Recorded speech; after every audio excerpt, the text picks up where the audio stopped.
Good morning. Welcome back to another class of Origin and Evolution of Life. Cool. So we are getting to the end of the chapter. We only have a couple of topics left. So it feels nice to finish up a chapter in which ways. Starting में भी मजा रहता है और खत्म होने के time पे भी एक particular टाइप की खुशी होती है. So I am anticipating that you guys are regularly watching the videos. Anyways, let's have a quick recap of what we did in the last class. So we spoke about types of natural selection, in which we tried to analyze those graphs which were given in the NCERT textbook.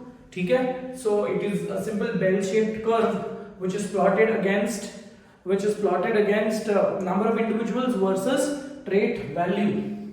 Okay? So on the basis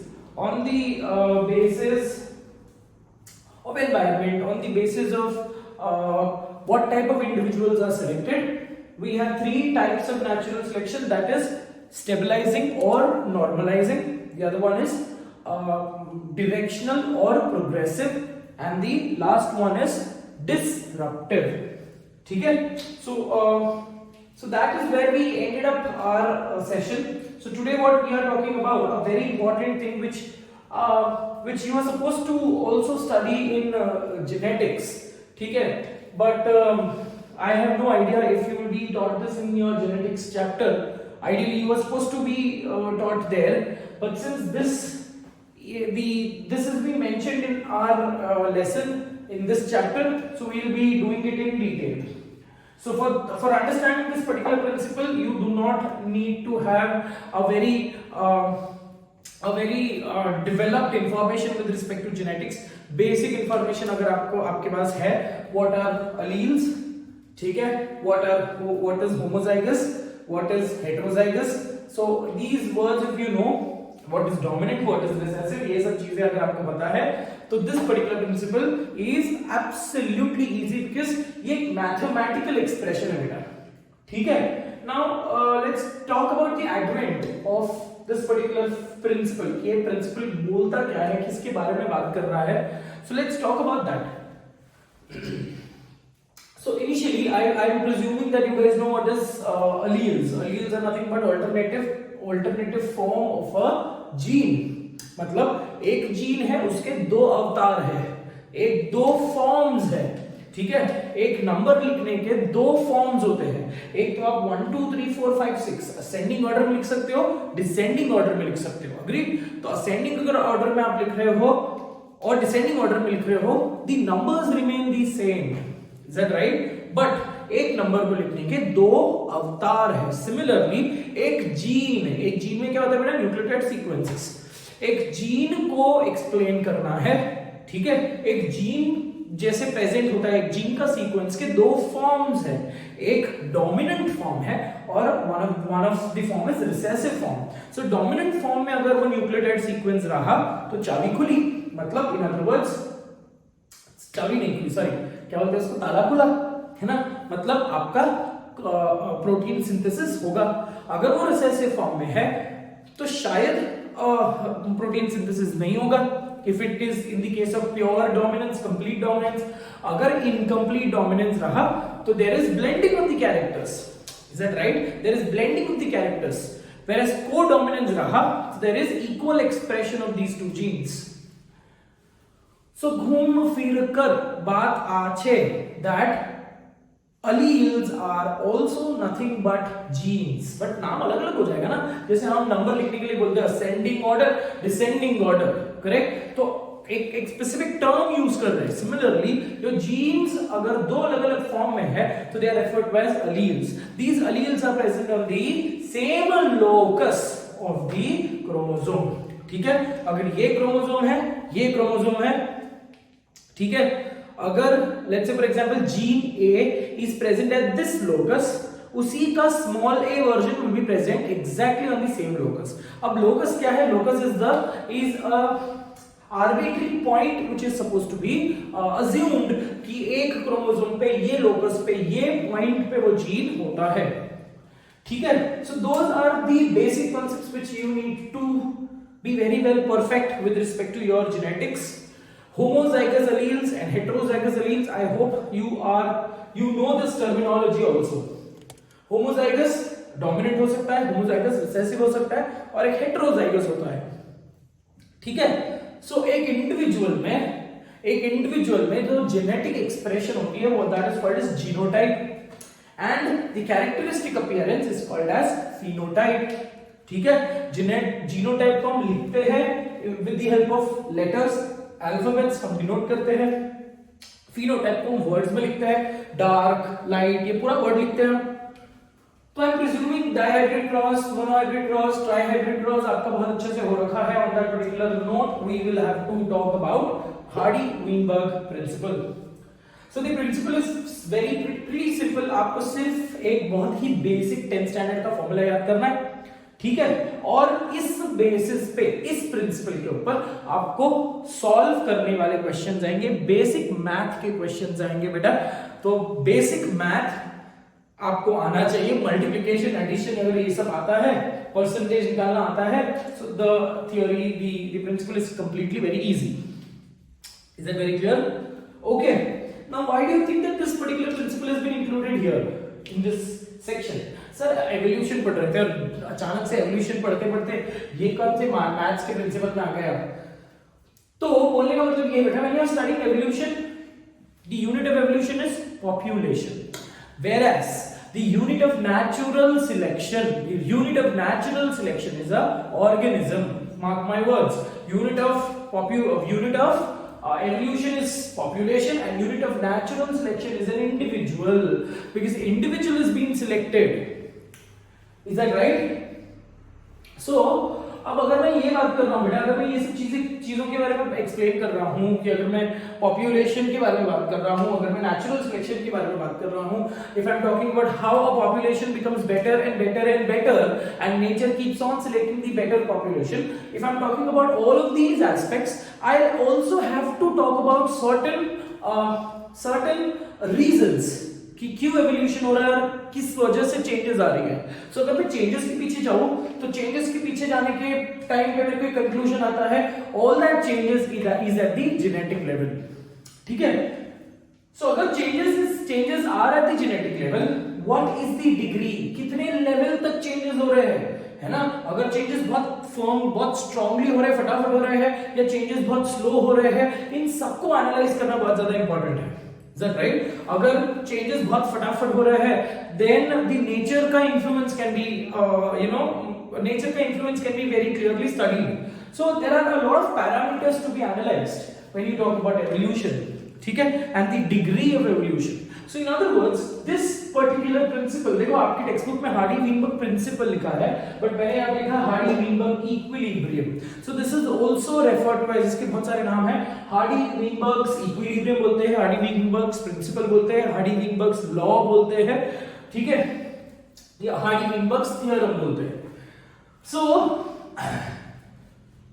now again, तो क्या है basically, we'll try to understand and we'll try to solve a couple of exercises, couple of questions कि आपके exam में इसके questions कैसे आते हैं, ठीक है। बेसिक लेवल ऑफ मैथमेटिक्स के क्वेश्चंस हैं, हम लोग उसको सॉल्व करेंगे, ठीक है। Two examples are more than enough for understanding this concept, ठीक है। तो इधर कुछ थोड़ा सा लॉजिकल ब्रेन अप्लाई करना है, that's it. Alright, so now when we talk about Hardy Weinberg principle, अगर आपको पता नहीं है, तो this principle was given by G.H. Hardy.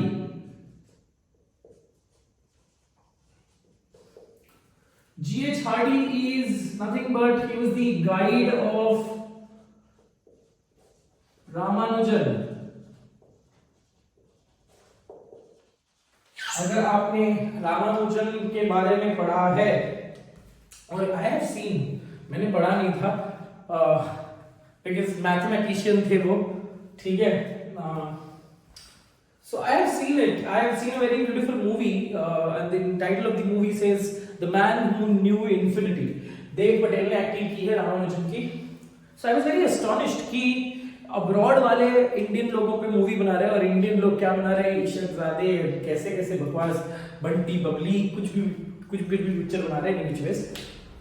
तो G.H. Hardy is a famous mathematician. He is nothing but a guide.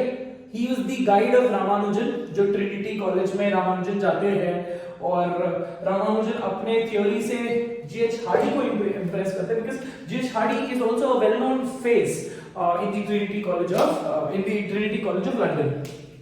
ठीक है, और रामानुजन की जो लाइफ है it's quite inspiring, क्योंकि he is still known to be grounded. He is still known to stick to the rules and abide by his culture. He comes from I don't know why am I saying all of this, but this is again a little more motivational thing. So if time permits, and anyways sir मैं इसके आगे कुछ नहीं बोलूंगा, नहीं तो मेरी बहन बन जाएगी। Come back. तो G.H. Hardy is the imperial person who tried to get this particular क्या बोलते हैं उसको, mathematical expression for Hardy-Weinberg's principle or equilibrium। जो दूसरा इंडिविजुअल है that is W. Weinberg or Wilhelm Weinberg, and Wilhelm Weinberg is a physician. Technically he is a gynecologist। तो दो अलग-अलग पेशे, दो अलग-अलग प्रोफेशन के लोग, ठीक है, one is a doctor physician, आप लोग बनने वाले हो, है ना, and the other one is mathematician, and these two individuals are working on genetics। How amazing is that, right? They are working on something which is out of their domain. ये होती है ट्रू साइंटिस्ट की approach. अगर जहां पे ज्यादा competition है, common sense, जहां पे ज्यादा लोगों ने काम किया है, वहां पे अगर आप काम करोगे तो you will not stand out of the crowd, right? So these two individuals who had no connection with biology, who had no connection with genetics, they worked extensively on population genetics, because this is the part of population genetics. They extensively worked on population genetics and tried to get a mathematical expression for how is genetic expression is being seen in the normal population। ठीक है, but यहां पे आपको एक चीज याद रखना है, this is a condition which is only seen in a population with equilibrium। Population with equilibrium says no genetic, उसकी क्या कंडीशन हम लोग बात करेंगे इन अ वाइल, बिकॉज़ ये कंडीशंस को और हम लोग एक्सप्लेन करने वाले हैं इन the next chapter, next class. ठीक है, तो अभी फिलहाल के लिए this much is the basic introduction with respect to Hardy-Weinberg's principle, and let's try to understand what is this principle. This principle is a mathematical expression. It is a mathematical expression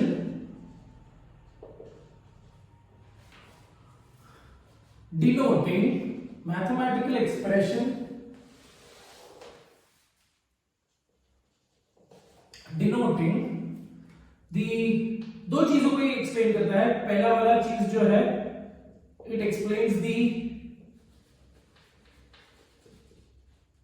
allelic frequency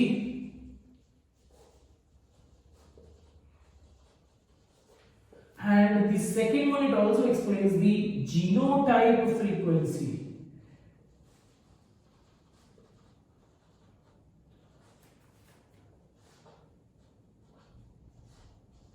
in a population at equilibrium। So here this word is very important, equilibrium, because population is a changing parameter, correct? population का number ही हर साल change होते रहता है, right? So it's a dynamic parameter, it's a dynamic a changing figure with respect to अगर मैं population के बारे में बात करूं, ठीक है, तो अगर कोई एक पैरामीटर है, अगर कोई एक ऐसा एब्स्ट्रैक्ट है जो बार बार चेंज हो रहा है, उसके लिए एक मैथमेटिकल एक्सप्रेशन को डिजाइन करना, एक ग्राफिकल एक्सप्रेशन को डिजाइन करना, that comes somewhere down the line it becomes a little more difficult. ठीक है, तो इन लोगों ने अज्यूम कर लिया that the population is at equilibrium. Okay, now what do you mean by population is at equilibrium? The population is at equilibrium में, अगर एक population equilibrium में है, that means it is not showing any kind of change. ठीक है, imagine कर लो कि closed डब्बा है और उस क्लोज्ड डब्बे में आपने केकड़े डाल के रखे हैं, क्रैब्स। ठीक है, सो उस क्लोज्ड डब्बे में ना ही कोई टेम्परेचर, और आप केकड़ों को फूड दे रहे हो, अच्छे खासे फूड दे रहे हो, everything is absolutely perfectly working fine. ठीक है, सो दैट क्लोज्ड डब्बे में जितना भी पॉपुलेशन है, that population is referred to as equilibrium. ठीक है, तो अगर इक्विलिब्रियम है, अगर एक इंसान पैदा हो रहा है तो दूसरे इंसान को मरना होगा। ठीक है, so that is how the entire total number of population remains the same. ठीक है, and there is no kind of changes with respect to the genetic recombination या genetic variability. We will talk about the population कि when is the population at equilibrium. ठीक है, in an equilibrium, सो क्या वो denote करता है? दो चीज, वो डिनोट करता है एलीलिक फ्रीक्वेंसी और वो एक्सप्रेस करता है genotype frequency. We will talk about what are these two frequencies in a population with equilibrium. ठीक है, now another important point, a population at equilibrium, a population at equilibrium has following characters, has following features.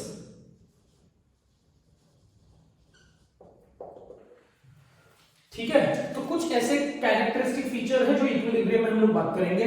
ठीक है, so what are those following features? We will try to understand. The first and the foremost feature which we have to talk about is something called as they should show random mating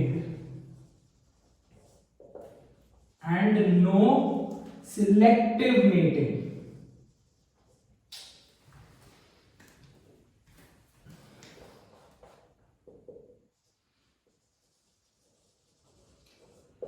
ठीक है, so what do they show? They can only show random mating. Random mating मतलब केकड़ा lobster के साथ mate कर रहा है, any randomly, absolutely there is no species to species. We will talk about this कि I told you in nature, जंगल में है ना एक स्पीशीज है, they belong to the same genus I said, right? They belong to the same, जैसे Canis domesticus.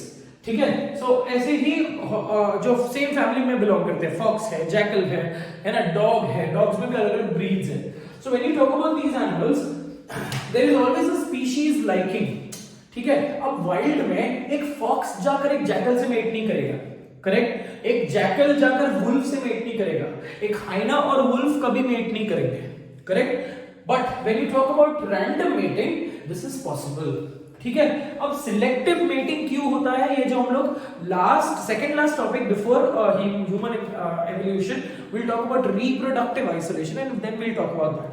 ठीक है, कि over a period of time अब कॉमन एंसेस्टर से हाइना बना है, कॉमन एंसेस्टर से वुल्फ बना है, कॉमन एंसेस्टर से जैकल बना है और फॉक्स बने, राइट? अब जैसे जैसे ये बन गए तो इनकी एक ग्रुप तैयार हो गई, इनकी एक स्पीसीज तैयार हो गई, correct? So now when they have to go ahead and reproduce, they will definitely want to propagate their own species, correct? So अगर मैं एक वुल्फ हूँ, वुल्फ ऑफ वॉल स्ट्रीट, कुछ भी बकवास कर रहा हूँ, क्यों ऐसे बोल रहा हूँ मुझे समझ में नहीं आ रहा। तो कमिंग बैक, सो अगर इमेजिन कर लो कि मैं वुल्फ हूँ, मैं खुद को क्यों बोल रहा हूँ? इमेजिन कर लो कि आप वुल्फ हो और आपके पड़ोसी जो है वो फॉक्स है, let's say for example. Okay, so definitely आपकी family, I don't know why I taking this weird example. ठीक है, इमेजिन कर लो कि हम सब जंगल में रह रहे हैं, ठीक है? So every particular family will want to propagate their own family. हम पैसे कमाएंगे, हम अच्छी एनवायरनमेंट में रहेंगे, and all of that we do for our family, we don't do it for the neighbours family, correct. Similarly अगर एक species develop हो रही है तो वो स्पीशीज, जैसे आपकी स्पीशीज है वुल्फ, तो वो wolf will always try to create new wolf. उसको क्या सपना नहीं आ रहा है, उसको क्या ये नहीं है कि चलो चलो कुछ तो परम्यूटेशन कॉम्बिनेशन करते हैं, कुछ नया करिश्मा करके दिखाते हैं। ऐसा नहीं होता बेटा एनिमल लाइफ में, एनिमल किंगडम में so competitive life there, reproduction is also a challenge there. So this is what that is why I try to give you the example। आप वुल्फ और आपके नेबर वो है लोमड़ी फॉक्स है, तो आपकी फैमिली आपके लिए काम करेगी, वुल्फ ट्रूप को बढ़ाने के लिए काम करेगी, और जो लोमड़ी है, लोमड़ी बोलते हैं ना फॉक्स को, जो फॉक्स वाली टीम है वो फॉक्स के डेवलपमेंट को काम करेगी, correct. So in other words, when you talk about these conditions, random mating का मतलब क्या है? कोई किसी के लिए काम नहीं कर रहा, कोई किसी स्पीशीज की डेवलपमेंट के लिए काम नहीं कर रहा रैंडमली। ना ही वुल्फ को अपने स्पीशीज की पड़ी है, ना ही फॉक्स को अपने स्पीशीज की पड़ी है, ये कर रहे हैं रैंडम। इनका सिर्फ ऐसा है कंडीशन कि चलो चलो बड़े हो रहे हैं, हार्मोनल इंटरेक्शन हो गई, चलो let's go ahead and reproduce. So that is the condition and that is what I mean by random mating. अगर रैंडम मेटिंग होती है बेटा, so we can not account the quality of genes which is been transferred to any type of organism, ठीक है। So this is one point which we need to understand. The second point which we need to talk about, so there should be random mating and no selective mating। second point है there should be no mutation। अगर एक genetic, because ये genetic level पे काम कर रहा है, अगर एक पॉपुलेशन में म्यूटेशन आ गई, पूरा का पूरा जेनेटिक चीज खराब हो गई, पूरा का एक्सप्रेशन ही नहीं मिलेगा हम लोगों को, ठीक है। So there should be no mutation because mutation will always alter the gene value, it will always alter the trait value. Trait क्या होता है? Trait are the two distinguishing counterparts of a character. Height एक character है, tall and dwarf एक trait है। I hope this is known to you if because from your chapter principles of inheritance. Okay, come back. So तीसरा point, mutation वाला point समझ गया बेटा। तीसरा पॉइंट है there should be no gene flow. अब gene flow also called as gene migration. क्या होता है ये बाद में बात करेंगे, नेक्स्ट क्लास में बात करेंगे, बट नाम से आपको समझ में आ रहा है। जीन फ्लो रेफर्स टू एक पॉपुलेशन से दूसरे पॉपुलेशन में जीन फ्लो होके आया है। अब वो फ्लो होके आने के लिए भी कैरेक्टरिस्टिक फैक्टर्स होने चाहिए, ठीक है। सो वो क्या फैक्टर्स है, we will talk about that in the next class. So for now hold your excitement, hold the horses absolutely, ठीक है। So we will talk about gene flow in detail. But gene flow का मतलब या gene migration का मतलब क्या है? एक पॉपुलेशन, कहीं से तो एक पॉपुलेशन था, वो कैसे तो करके दूसरे पॉपुलेशन के साथ मिक्स हो गया, ठीक है। वो मिक्सिंग की कैरेक्टर्स के रीजंस क्या होते हैं नेक्स्ट क्लास में डिस्कस करेंगे। Fourth condition is no genetic drift. बच्चे इन दो वर्ड्स में कंफ्यूज हो जाते हैं। Genetic drift is also a factor, we will talk about that in the next class also. But अभी के लिए सिर्फ इतना याद रख लो कि जेनेटिक ड्रिफ्ट का मतलब क्या है। छोटे पॉपुलेशन में अचानक से अगर जेनेटिक लेवल में चेंजेस आ गई, क्योंकि पॉपुलेशन का होता है, पॉपुलेशन की total number of genes in a population is called as gene pool, ठीक है। अगर इस जीन पूल में अचानक से म्यूटेशन हो गया, पूरा जेनेटिक जो मेकअप था, काउंटेबिलिटी था, दैट इज डिस्ट्रॉयड। अगर उसमें कोई दूसरे लोगों का जीन आकर मिक्स हो गया, है ना, तो again the entire genetic makeup is of gene pool is distorted। अगर उसी जीन पूल में अचानक से कुछ चेंजेस आ गए, ठीक है, again that population का genetic level is affected। So there should be no genetic drift। genetic drift is seen in the same population। बच्चों को इन दोनों में confusion होता है, हम confusion को रफू चक्कर कर देंगे, ऐसे बोलते हैं ना हिंदी में, गायब कर देंगे, ठीक है। So these are a few points which we need to remember। Apart from this, there should also be no natural selection।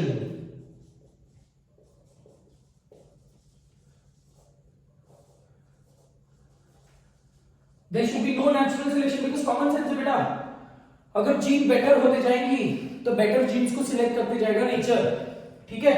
अगर म्यूटेशन अच्छी रही तो वो अच्छी म्यूटेशन को सिलेक्ट करते जाएगा नेचर। तो अगर ये सब चीजें भी नहीं होनी चाहिए और नेचुरल सिलेक्शन भी नहीं होना चाहिए, nature should not work according to in selecting the organisms. So if all these characters, if all these features are met, if all these conditions are seen, that is when I say the population is at equilibrium. But technically population कभी equilibrium में जा ही नहीं सकती. So Hardy-Weinberg principle is again a hypothetical concept. ठीक है, a hypothetical concept only if the population does not change. But आज मेरे को पता है कि every minute, every second a child is being born. Correct? And every particular minute a person is dead. Correct? So population is not population is a variable entity. It is a variable, it is a dynamic value. So population cannot reach equilibrium, but imagine कर लो कि equilibrium में वो चले गए, तो equilibrium में अगर वो जाते हैं तो ये principle काम करता है. If the population is not at equilibrium, or if all these characters are seen, if all these characters are not seen, ठीक है, मतलब genetic mutation हो रहा है ना, gene flow हो रहा है, natural selection हो रहा है, that is when I say that population is not at equilibrium. ठीक है, so now let's go ahead and talk about what is this magical expression talking about. So magical expression बोलता है कि the mathematical expression talks about P plus Q is equal to 1. Okay, P plus Q is equal to 1, and this is for allelic frequency.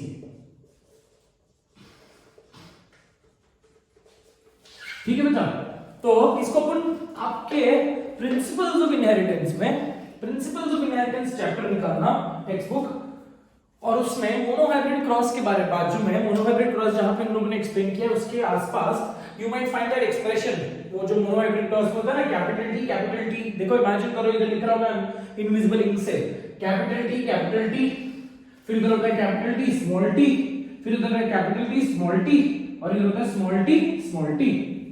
ठीक है, तो 4 बच्चे मेरे आते हैं, इस पे लिख ही देता हूं ना, क्या क्यों इतना कंफ्यूजिंग करूं. Capital T small T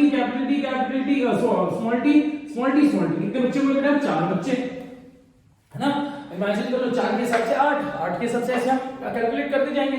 ratio क्या है? Phenotypic 3:1, genotypic 1:2:1. करेक्ट. सो 4 बच्चों में अगर मैं अपीयरेंस ऑफ द जीन्स देखूं तो देख लो ये क्या है? टीटी है, मतलब टी स्क्वायर है. ठीक है, और टी स्क्वायर मतलब in other words capital T जो है इस इंसान में 2 बार आ रहा है. ठीक है, कैपिटल टी इस इंसान में 1 बार आ रहा है, कैपिटल टी इस इंसान में 1 बार आ रहा है. करेक्ट. सो अगर मैं टोटल नंबर ऑफ डोमिनेंस की बात करूं, डोमिनेंट अलील की बात करूं, so it is capital T plus, है ना, कैपिटल टी प्लस 2t, है ना, 2t. वैसे ही स्मॉल टी को ऐड कर लो बेटा, है ना.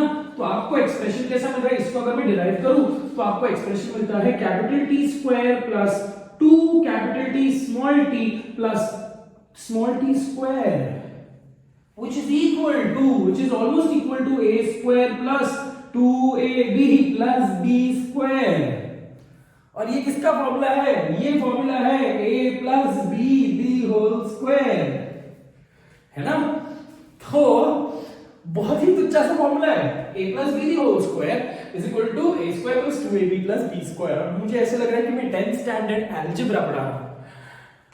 ठीक है, तो ये तो आपको ऑलमोस्ट समझ गया है. ठीक है, सो नाउ इसी चीज को हम थोड़ा सा यहां पे रिलेट कर रहे हैं in case of what is this expression? Here p is signifying a plus b is equal to 1. So here he says that in a population at equilibrium, the appearance of the allele p indicates dominant allele, where p is the dominant allele और Q is the recessive allele.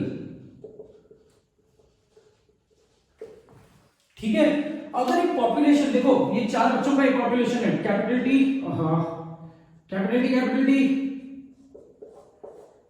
ये 4 बच्चों का एक closed population है, imagine कर लो। तो आप count करो कि द अपीयरेंस ऑफ फ्रीक्वेंसी का मतलब क्या, अपीयरेंस। एक बस की फ्रीक्वेंसी ज्यादा हो रही है, ज्यादा है मतलब बोलते हैं ना कि अरे नागपुर जाने की ट्रेन की फ्रीक्वेंसी ज्यादा है, मतलब उस स्टेशन पे नागपुर जाने की ट्रेन बहुत बार आती है, राइट। सो एक पॉपुलेशन में फ्रीक्वेंसी ऑफ द एलील का मतलब क्या है, the appearance, number of times this allele is appearing, that is called as allelic frequency. Agreed. तो ये क्लोज्ड पॉपुलेशन में देखो बेटा कि डोमिनेंट ही होना चाहिए, है ना। तो डोमिनेंट एलील का अपीयरेंस कितने बार आ रहा है, 1 2 3 4 बार आ रहा है, ठीक है। वैसे रिसेसिव एलील का अपीयरेंस कितने बार आ रहा है, 1 2 3 4 बार आ रहा है, करेक्ट। सो 40 plus 40, अभी understand in this particular case, in this population, correct. तो 4 को अगर मैंने निकाल भी दिया बेटा, है ना, 40 is equal to 4 बच्चे, ठीक है। तो अगर मैंने ऐसे निकाल भी दिया तो appearance of the dominant allele is equal to the appearance of recessive allele, मतलब जितना डोमिनेंट एलील एक्सप्रेस होगा एक क्लोज्ड पॉपुलेशन में, उतना ही रिसेसिव एलील एक्सप्रेस होगा। Now that depends कि some individual might be homozygous dominant, some individuals might be heterozygous and some individuals might be homozygous recessive, but heterozygous का number हमेशा ज्यादा रहता है, आपने देखा होगा, ठीक है। तो heterozygous का नंबर ज्यादा होता है on that particular closed point, closed population, एक population at equilibrium में the appearance of the dominant allele, P is indicating the dominant allele, is equal to the appearance of the recessive allele। So दोनों को जब मैं add करता हूं तो it comes to a constant value, it comes to a constant value, ठीक है। तो वैल्यू क्या है, हमने आंसर कर लिया, P plus Q is equal to 1। तो अभी अगर आपको let's say for example exam में क्वेश्चन दे दिया है कि डोमिनेंट एलील जो है 30% है, डोमिनेंट एलील का frequency is 30% in the population, so automatically this 1 will become, क्योंकि 30 है, ठीक है, तो ये 1 विल बिकम 100%, बिकॉज़ अगर ये परसेंटेज में दिया है तो here also it will become percentage. अगर ये पॉइंट में दिया है 0.3 लेट्स से फॉर एग्जांपल, तो अगर P 0.3 है तो Q कितना होना चाहिए बेटा, Q होना चाहिए 0.7, कॉमन सेंस, ठीक है। तो इतने बेसिक क्वेश्चंस आपको आते हैं मैथ्स के, सिंपल क्वेश्चन, ठीक है। सो पहले एक्सप्रेशन से what do we get, the allelic frequency in a population.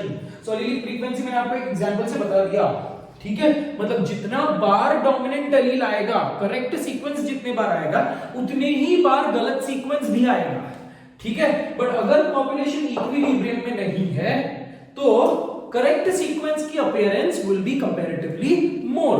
अगर करेक्ट सीक्वेंस की अपीयरेंस कंपैरेटिवली मोर है, so that will be selected by natural selection and population will become better and better and better, ठीक है। On similar lines अगर population में कोई changes नहीं हो रही है तो P और Q का appearance will be comparatively equal, ठीक है। अब इसी एक्सप्रेशन को P प्लस Q एक्सप्रेशन को अगर मैं एक्सपैंड करूं, ठीक है, सो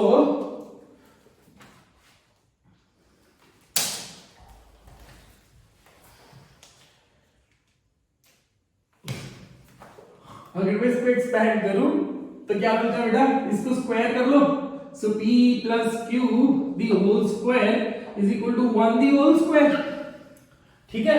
तो इसको एक्सपैंड करने में therefore thereby expanding the other above expression,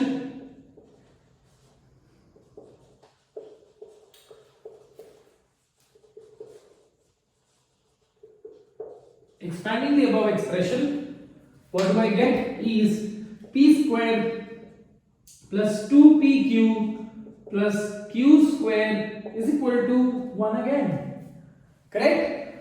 इसी फॉर्मूला में, सो ये P स्क्वायर क्या इंडिकेट कर रहा है, dominant individual, so P square is indicating appearance, मतलब ये क्या एक्सप्रेस कर रहा है बेटा, ये वाला जो एक्सप्रेशन है it explains genotype frequency. Genotype frequency क्या इंडिकेट करेगा कि ऐसा इंसान कितना है। जीनोटाइप तो एक इंडिविजुअल का होता है ना बेटा, इंसान इज अ इनकरेक्ट टर्म, मेरी हिंदी प्रजाति मेरी हिंदी थोड़ी सी यू नो इट। तो जीनोटाइप किसका होता है बेटा, genotype is always with respect to the individual, ठीक है, नेचुरल सिलेक्शन का यूनिट क्या है? इंडिविजुअल।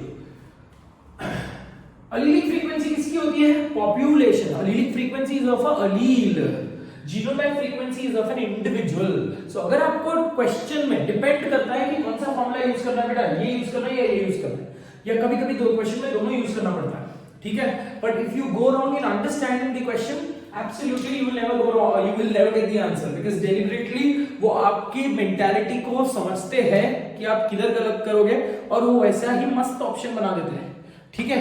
कुछ ऐसे गोचू से बच्चे होते हैं जो बहुत ज्यादा दिमाग लगा देते हैं, ठीक है, और कुछ ऐसे बच्चे होते हैं एकदम नालायक से जो ये क्वेश्चन पढ़ते हैं बिकॉज़ इनको कॉन्सेप्ट ही नहीं आता होता, जो इतना इजी क्वेश्चन को भी छोड़ के आते हैं, ठीक है। So I do not want any single individual, any single species of the entire class to not solve this answer because it is very simple, it is just like Chucky's play. Anyways, come back. तो ये expression से क्या मिलेगा आपको? Genotype frequency. Genotype का मतलब क्या है कि एक ये ऐसा, मतलब it talks about the appearance of homozygous dominant. Homozygous dominant is a genotype, capital T is a genotype. तो दिस एक्सप्रेशन सेज कि कैपिटल टी कितने बार आ रहा, ये जीनोटाइप कितने बार आ रहा है।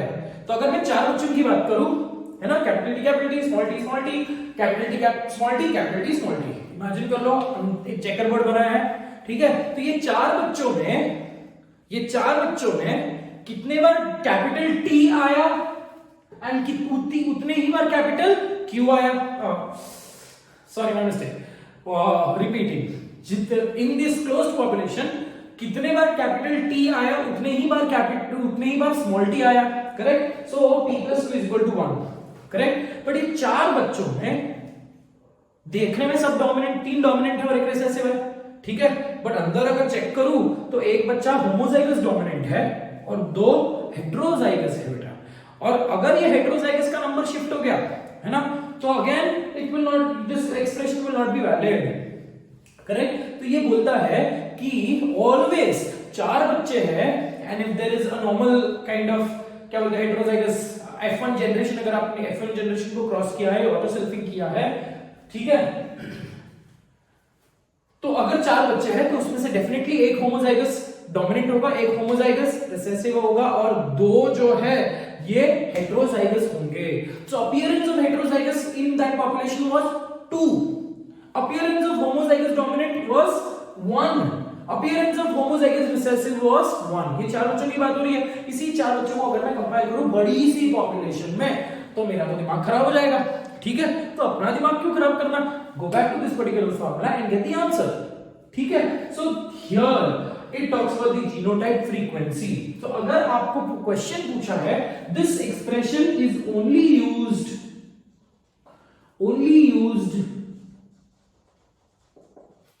to find number of individuals,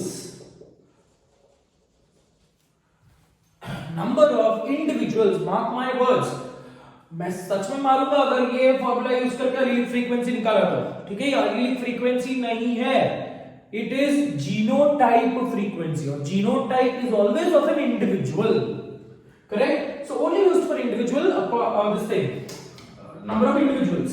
So what does p square indicate? P square indicates homozygous dominant,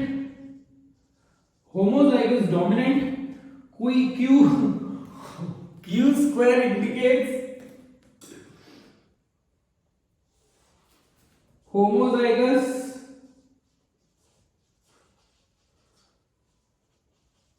recessive, q square is indicating homozygous recessive, and 2pq is indicating the number लिखते हैं, number of અને આ શું છે, number of heterozygous। खिचड़ी हो गई क्या? तो खिचड़ी हो गई तो मैं इधर सिंपलीफाई करता हूं, ठीक है। p स्क्वायर શું છે, नंबर ऑफ अगर मैंने पूछा number of dominant Aleel, number of dominant individuals निकालो, या नंबर ऑफ होमोजाइगस डोमिनेंट निकालो, नंबर ऑफ होमोजाइगस डोमिनेंट, बेटा अगर होमोजाइगस वर्ड आ गया तो कॉमन सेंस होमोजाइगस डोमिनेंट का इंसान ही होता है ना। तो अगर ऐसा क्वेश्चन पूछा कि find out the allelic frequency, find out the frequency of the dominant Aleel, if that is the question, क्या बोला मैंने question, if find out the frequency of the dominant अलील, तो आपको ये वाला एक्सप्रेशन यूज करना है। अगर उन लोग ने बोल दिया find out the number of homozygous dominants, common sense लग गया, होमोजाइगस कौन होता है, एक इंसान ही होता है, डोमिनेंट्स बोला है तो डोमिनेंट्स का मतलब डोमिनेंट अलील्स नहीं होता ना, है ना, तो डोमिनेंट अलील तो एक ही होगा इसमें। तो नंबर ऑफ डोमिनेंट्स अगर पूछा है तो you use p square plus q square, p square plus 2pq plus q square, ठीक है। So that is all with respect to Hardy-Weinberg principle.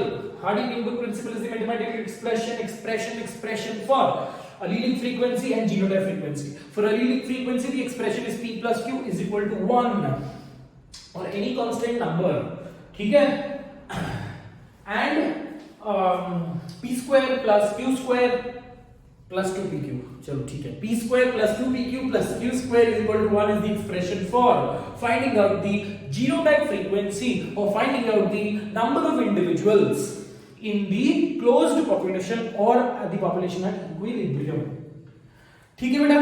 तो कुछ भी डिफिकल्ट इसमें नहीं है, आपको बेसिक इंफॉर्मेशन ऑफ जेनेटिक्स याद करना है, बस दैट्स इट, ठीक है। So let's go ahead and try to use this particular formula and let's try to analyze कि इस फॉर्मूला के ऊपर क्वेश्चन कैसे आएंगे। बहुत सिंपल सा क्वेश्चन आएंगे और मेरा सच में माथा खराब होगा अगर गलत करके आओगे तो, ठीक है। गीले डस्टर लेके पूरा खुद भी बोलता हूं मैं, ऐसे करता हूं क्या करें। एनीवेज कम बैक, तो मैं अभी एक क्वेश्चन ले लेते हैं हम लोग, ये दोनों के नाम निकाल देता हूं।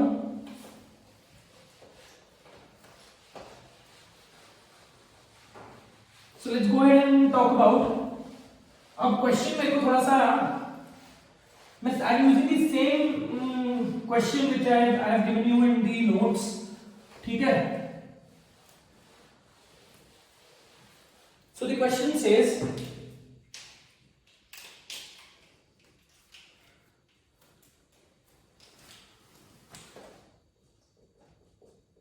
exercise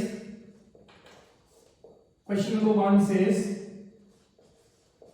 if the frequency of PTC non-testers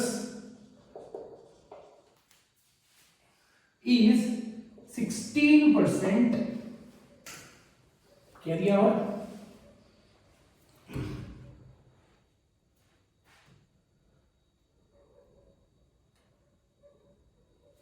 और बोला है 16%, find out the number of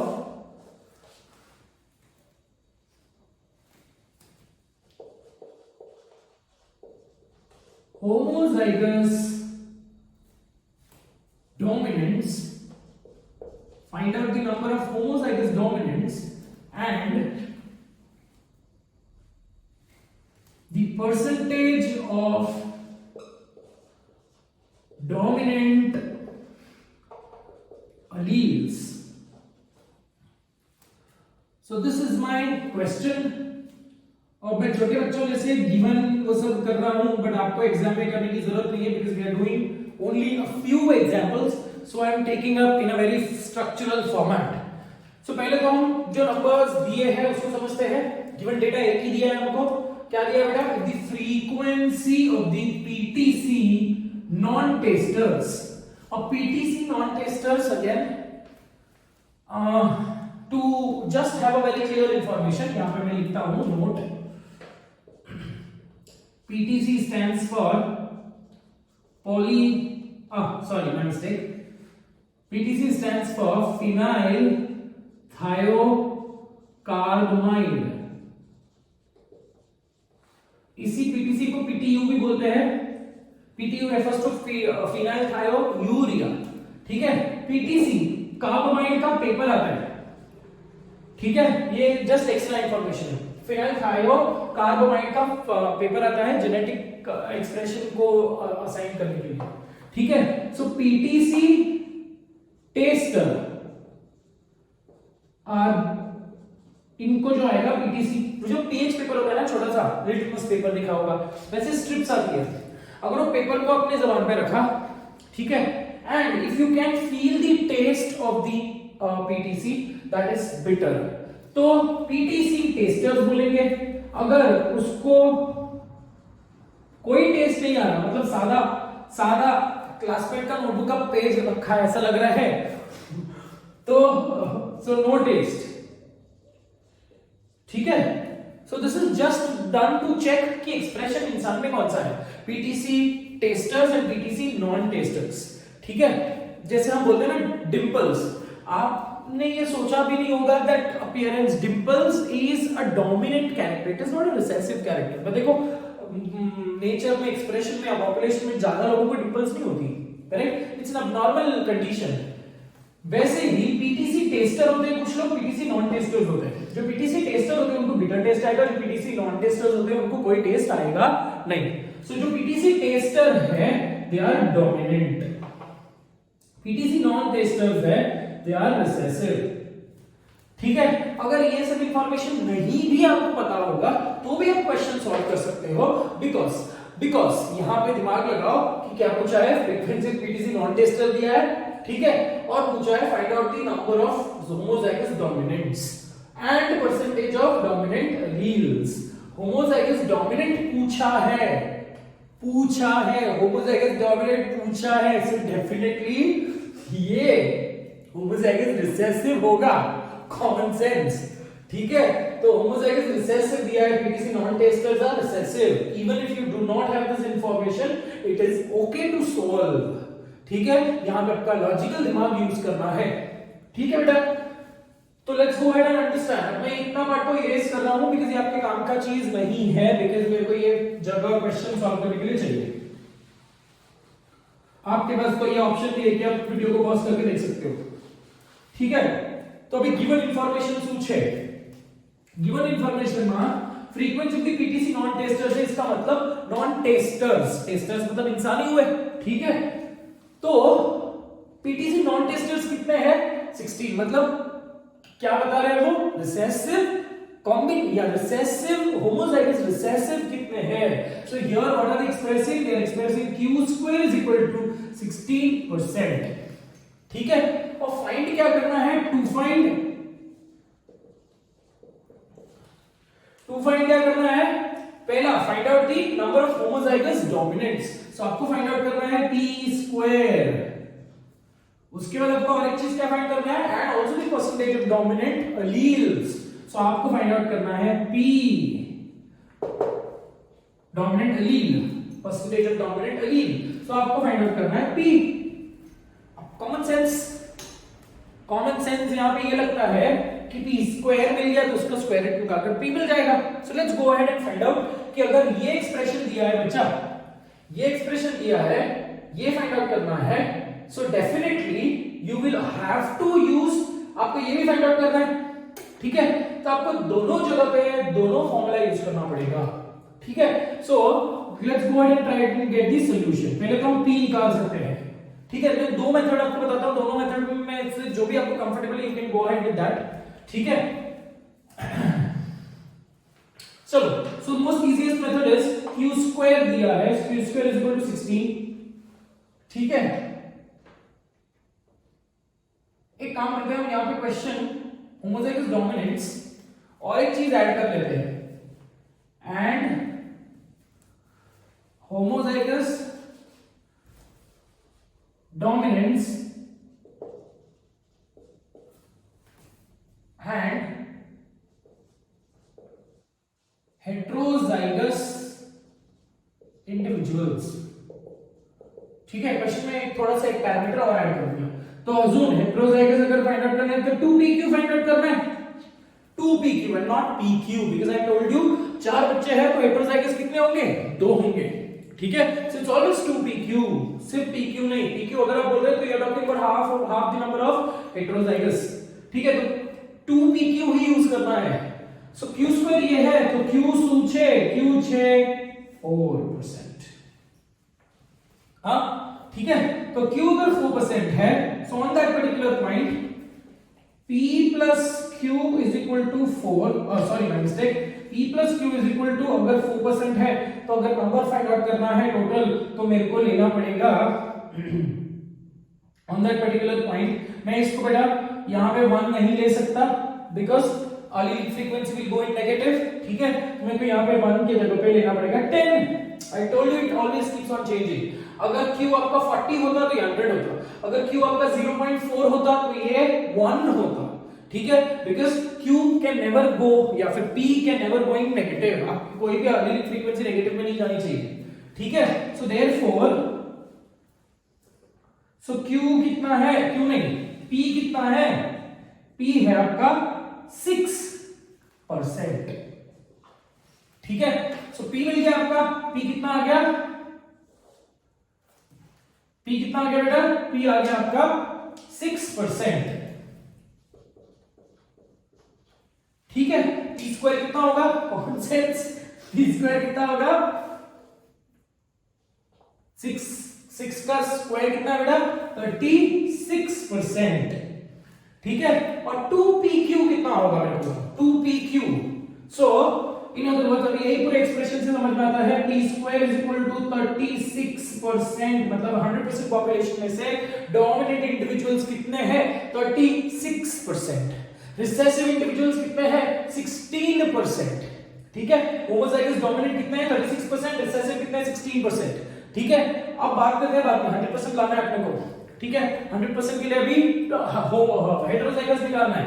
p कितना है बेटा, p मिला हमको 6%।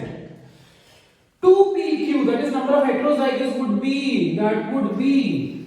4 into 6 24, 24 into 2 is 48, so 2 into 48, 2 into 24 that is 48। अब काउंट करो, आपको आंसर 100% आना चाहिए, आएगा ही, समझ में आ रहा है बेटा, ठीक है। तो अगर आप मैं काउंट करो बेटा 36 plus 16 and plus 48, 36 plus 16 comes to 52, 36 plus 16 52 है ना। मेरी क्या मेंटल कैलकुलेशन इतनी स्ट्रांग नहीं है, ठीक है, नहीं तो मैं बायो नहीं पढ़ाता होता। तो 52 plus 48 100, लो आंसर मिल गया, ठीक है। कितना सिंपल है, बहुत ही सिंपल क्वेश्चन था। Let's take up another question, let's take up another example for explaining this question. Let's take up another question altogether, ठीक है। तो ऐसे इजी क्वेश्चन आएंगे, पागल जैसे कुछ भी मत कर लेना। I don't know why am I teaching this for you guys, तुम लोग तो इतने स्मार्ट बच्चे हो, बिना वीडियो देख के ही समझ जाते हो सब चीजें। अगर किसी को लग रहा है कि सर मजाक कर रहे हैं, तो मैं मजाक नहीं कर रहा हूं, मैं टॉन्ट मार रहा हूं। चलो कोई बात नहीं, anyway I don't want to be strict at least on the video, it does not sound good, ठीक है बेटा। So let's take up another question now.